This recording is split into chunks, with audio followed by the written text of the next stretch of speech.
নমস্কার বন্ধুরা। তো নেতাজি সুভাষ ওপেন ইউনিভার্সিটির যে বিটিভি ফাইনাল ইয়ারের যে মার্কশিট সেটা কিন্তু দেওয়া শুরু হয়ে গেছে অনেক কলেজে, অনেক স্টাডি সেন্টারেই। তো এটি হচ্ছে Tarakeswar degree college study centre C10, তোমরা এখানে দেখতেই পাচ্ছ, হুগলি। তো সেখানের যে ফাইনাল ইয়ারের মার্কশিট, বিটিভি ফাইনাল ইয়ারের মার্কশিট, সেটা কিন্তু দেওয়া শুরু হবে 18 নভেম্বর থেকে এবং সেটি চলবে 20 ডিসেম্বর পর্যন্ত। তো তার সঙ্গে তোমাদের দেওয়া হবে মাইগ্রেশন ও সার্টিফিকেট। তো ডকুমেন্ট নেওয়ার সময় ক্যান্ডিডেটের উপস্থিতি বাধ্যতামূলক, অন্যথায় final result marksheet migration certificate দেওয়া হবে না। তো তোমরা যারা ক্যান্ডিডেট তারা যদি না যাও তাহলে কিন্তু তোমাদের যে সার্টিফিকেট, রেজাল্ট এবং সার্টিফিকেট, মার্কশিট এবং মাইগ্রেশন সার্টিফিকেট সেগুলো কিন্তু দেওয়া হবে না।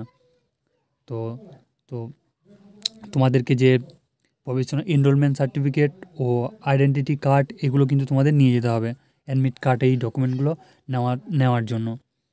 তো ভিডিওটি ভালো লাগলে চ্যানেলটিকে সাবস্ক্রাইব করে রাখবেন। ধন্যবাদ ভিডিওটিকে শেষ পর্যন্ত দেখার জন্য।